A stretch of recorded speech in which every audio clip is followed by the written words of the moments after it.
বাড়ি ঘর চলি আছো আর খেতি বাতি করি মুই চলি পলি পড়ে আছো আর খেতি বাতি করি মুই চলি আছো আর কি বছরত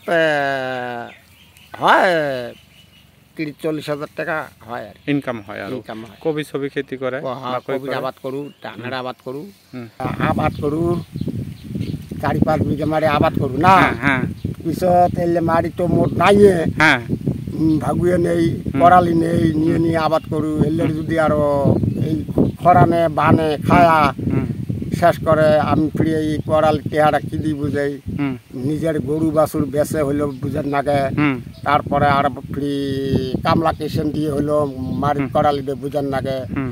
আমি সরকারে আবার ফ্রি পিএম কিষণ আরো কিবে টেহা সরকারে ঢুকি দেয় এই টেহাটা আমি পাইবে নুকছি না